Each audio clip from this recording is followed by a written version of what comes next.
So if President Trump gets his way, people wanting to vote in the United States in federal elections would be required to provide proof of citizenship. Now, it's something the president talked about on network TV. He calls it the Save America Act.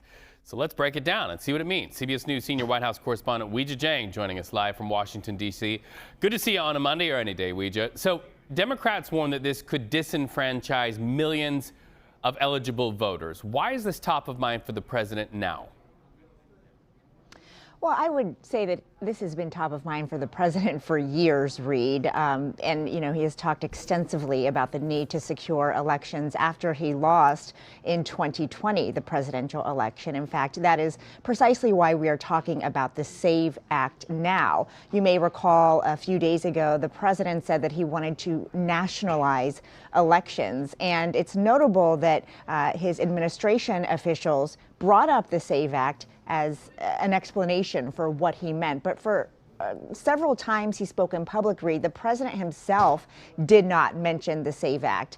He said that, you know, he wanted states to conduct elections as specified in the Constitution, but pointed out if they were not able to do that fairly, that the federal government should take that over. So now he has started to talk about the SAVE Act, which would essentially make it more difficult, more cumbersome, according to Democrats, to go and vote. So a driver's license, as an example, would not be enough. You would have to provide proof of U.S. citizenship.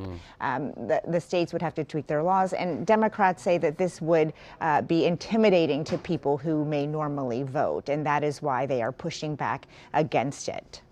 Well, we also ended last week with a huge headline. Lawmakers, people from all backgrounds, political persuasions decried that racist video that President Trump had on his social media platform of the Obamas. Any apology by way of the Trump administration today?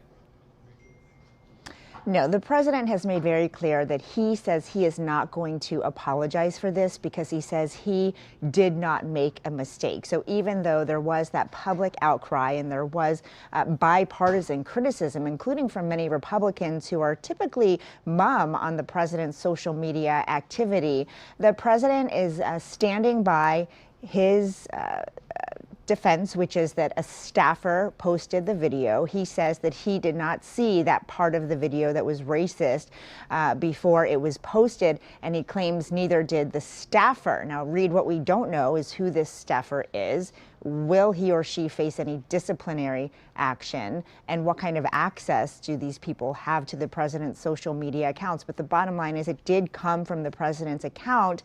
And even though Republicans were very explicit in calling for an apology, he says he will not apologize. That said, he also condemned the racist part of the video, Reed. But he says this was a mistake. It was posted erroneously. Of course, he is trying to move on from that, and we'll see whether there will be more fallout from those, especially Republicans who were so vocal in condemning the post. Weijia Jiang, thank you so much for that update from Washington. We appreciate it.